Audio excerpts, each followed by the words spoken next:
Where have all the flowers gone? Hola a todos, yo soy Leonora Castaño y este es el cuarto de atrás. No olviden que además de estos cuentos que ustedes pueden oír en mi podcast El cuarto de atrás en Spreaker o en Spotify, también pueden ver todo mi contenido suscribiéndose de manera gratuita a mi canal de YouTube El cuarto de atrás, Leonora Castaño, así juntico para que me encuentren más fácil.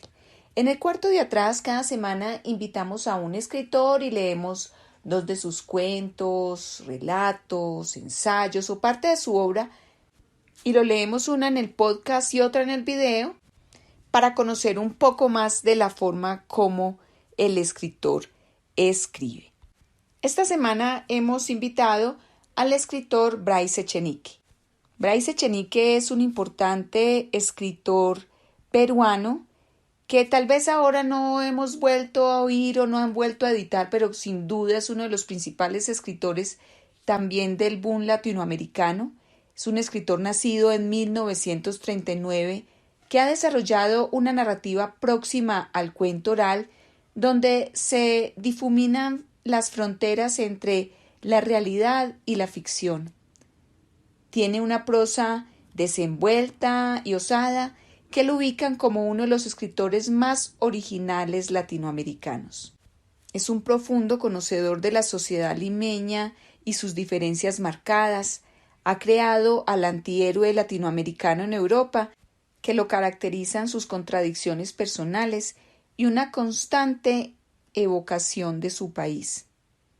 La ironía siempre ocupa un lugar muy importante en el lenguaje de este escritor. El cuento que he traído para hoy se llama Un amigo de 44 años y dice así. Aún recuerda los días pasados en aquel colegio, los amigos, las fotografías de las enamoradas de los amigos, las lavanderas tan feas, los jardines y sus jardineros, los profesores, un profesor, las pocas muchachas que pasaban por allí, el pescado de los viernes, la salida de los sábados, los libros. Aún recuerda, pero ¿por qué dice que aún recuerda? Cuando jamás olvidará que allí vivió intensamente, y vivir intensamente es lo único que le interesa. Los Ángeles. Todo alrededor del colegio de Sané empezaba a perder importancia. Se habían llevado a Guampaní el antiguo puente sobre el Rímac que traía el tráfico hasta la puerta del colegio. No recuerda qué trenes se detenían y cuáles no se detenían en la garita frente al Sané. Solo recuerda que siempre bajaban aquellos postes sobre la pista y que rara vez veían un automóvil esperar el paso del tren. Las casas que rodeaban el colegio, entre los cerros y entre los árboles, parecían estar siempre cerradas. Decían que un famoso diputado tenía una querida francesa y que venían siempre a una de esas casas. Pero él, que se interesaba en la historia del Sané, nunca los llegó a ver. Los jardineros hablaban de jardines muy bellos, pero eran otros jardines. Hotel de lujo en sus buenos tiempos, el local del Sané, colegio inglés, parecía una de esas británicas chaquetas de tweed con varios años de uso, pero que aún durarán muchos años más, sobre todo si se les pone unos parches de cuero en los codos. Paredes blancas, tejas y ventanas verdes. Era el color de esas ventanas el que los alentaba a escaparse de vez en cuando. Rodeaban el local pequeñas casas, muchas de las cuales habían pertenecido al hotel y habían sido destinadas en sus buenos tiempos a las parejas que venían en luna de miel. En algunas vivían los profesores internos y en otras viejos. Ruidos, el río Rímac y los trenes que pasaban, pero se acostumbraban y los ruidos desaparecían. Silencio. Una solitaria mujer demasiado hermosa, demasiado grande y demasiado mujer para ellos. La llamaban la viuda, mientras esperaban que su hija, demasiado pequeña aún, creciera para ellos. Sobre todos estos seres y sobre todas estas cosas brillaba el sol de los ángeles. Por las noches, Era un frío casi serrano el que se filtraba entre sus frazadas. Mr. Davenhook era el director y el profesor de inglés. En esos días, la suerte de los alumnos dependía enteramente del lechero.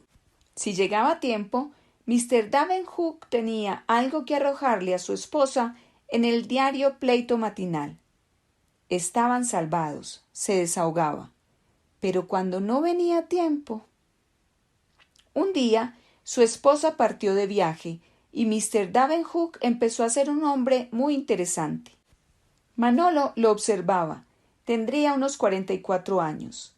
Alto, británicamente distinguido y narigón. Las madres de algunos alumnos lo encontraban buen mozo. La única vez que entró en su casa, lo encontró escuchando unos discos de Marlene Dietrich. «Tú no sabes lo que es eso», le dijo. «Ustedes los jóvenes». Pero Manolo no entendió muy bien lo que quería decir. Leía Time, la revista norteamericana, y uno que otro periódico inglés.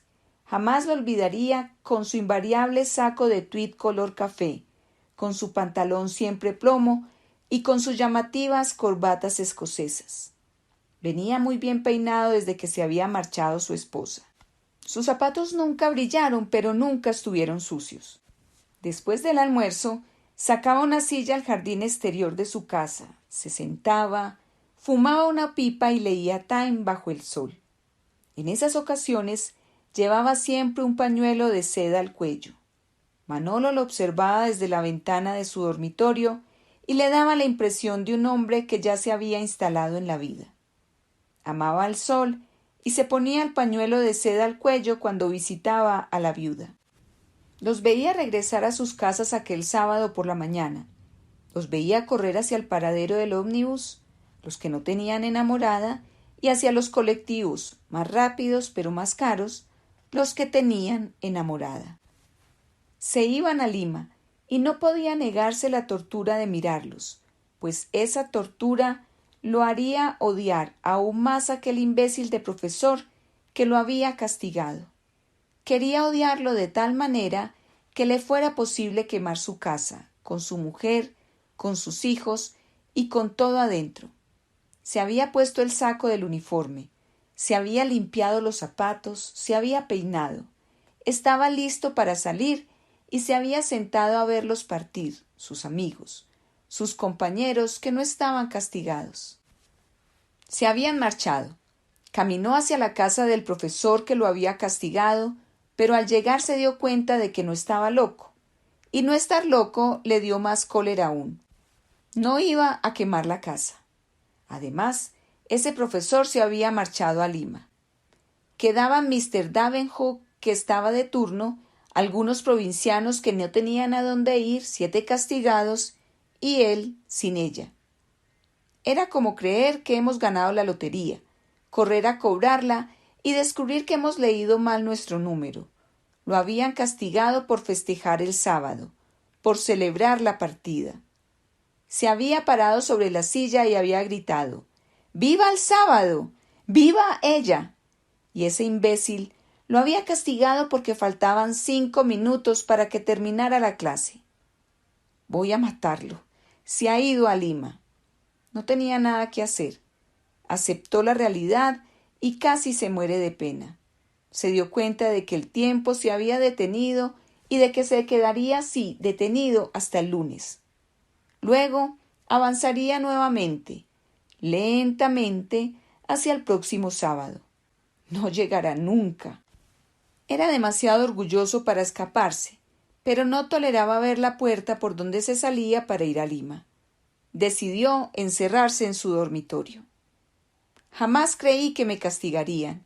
Estaba echado sobre su cama y desde allí escuchaba el timbre que llamaba a los demás castigados a filas. Iban a almorzar. No iría, no podría soportarlos.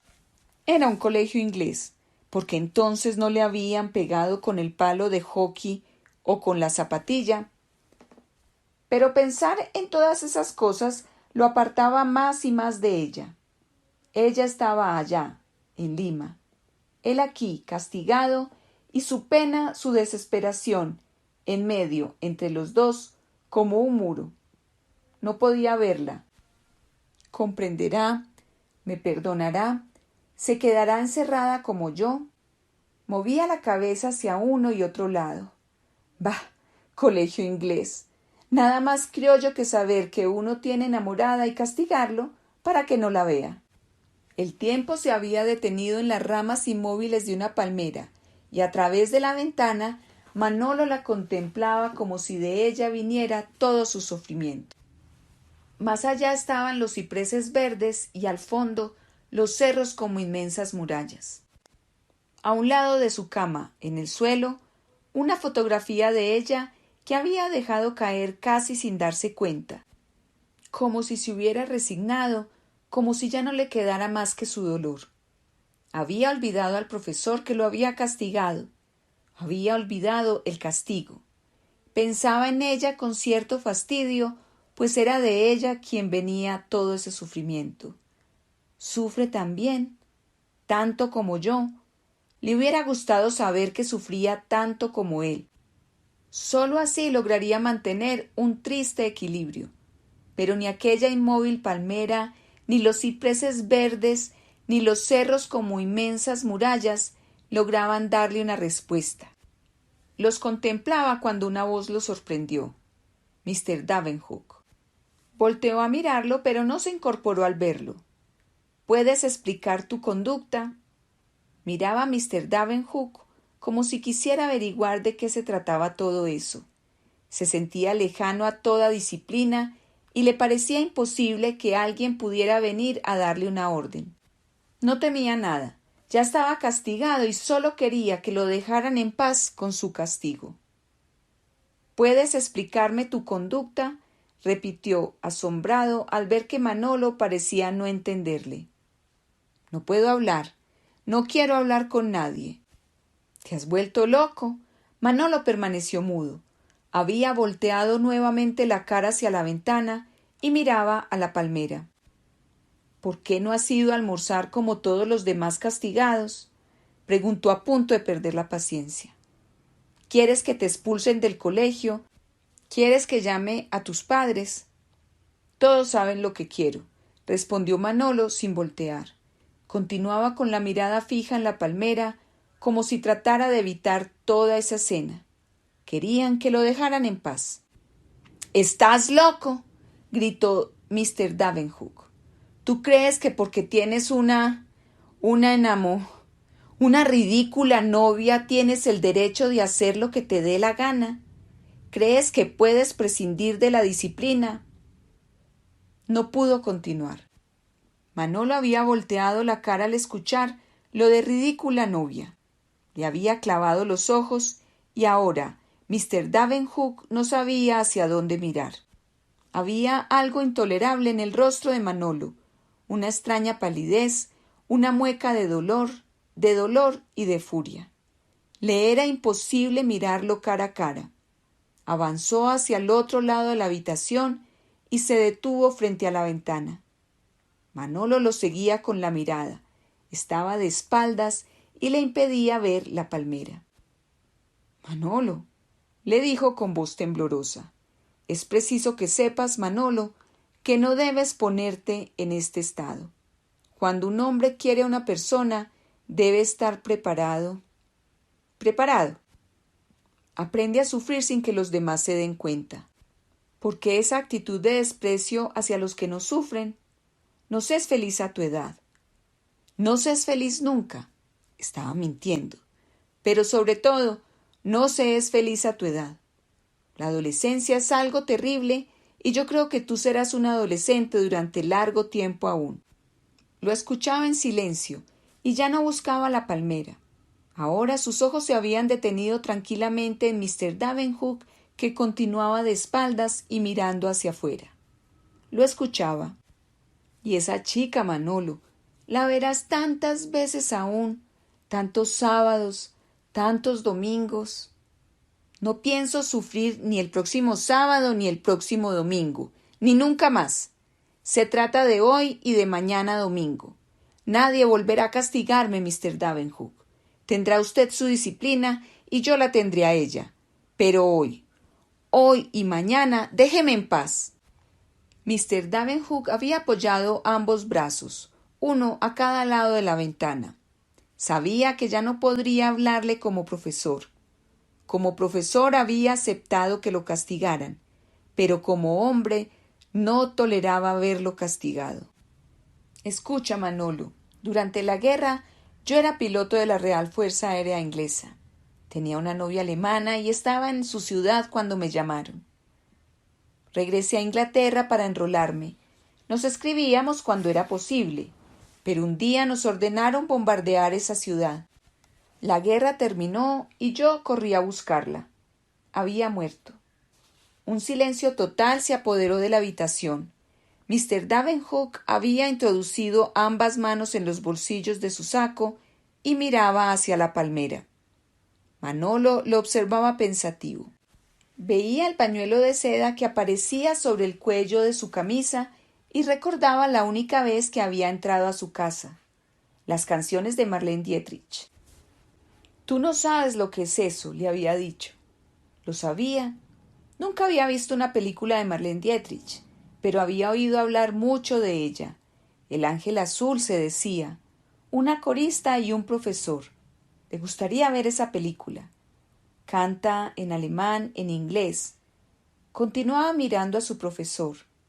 Las mejores piernas. Mr. Davenhook continuaba inmóvil.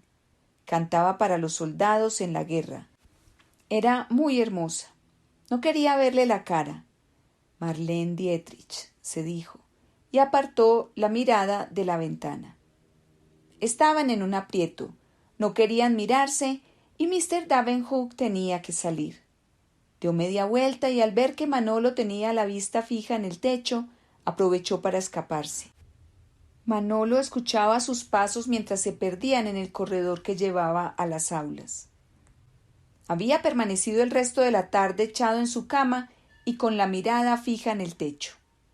Hacia las 8 de la noche escuchó el timbre que llamaban a los alumnos a filas para comer. Se incorporó lentamente y caminó hasta el baño. Allí se lavó la cara, se peinó y se puso la corbata. Luego regresó nuevamente a su dormitorio, se puso el saco y se dirigió al comedor. Entró cuando sus compañeros ya estaban comiendo.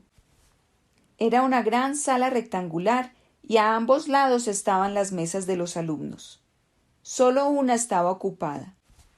Al fondo, dominando todo el corredor, estaba la mesa de los profesores. Solo el asiento de Mr. Davenhook estaba ocupado. Escuchó la voz de algunos compañeros mientras avanzaba hacia aquella mesa. «Te está sacando la vuelta», dijo uno.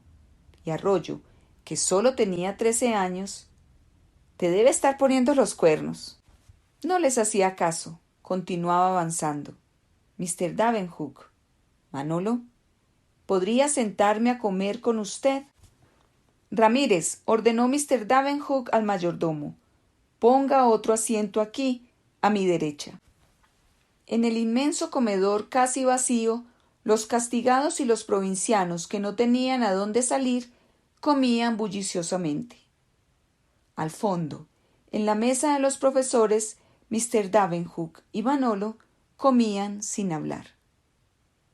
Y hasta aquí va este cuento. Soy Leonora Castaño y les envío un abrazo. Si les gustó el cuento, no olviden darle me gusta, dejarme todos sus comentarios y compartirlo con amigos y conocidos. Aquí los espero con una nueva lectura. Gracias. When will they ever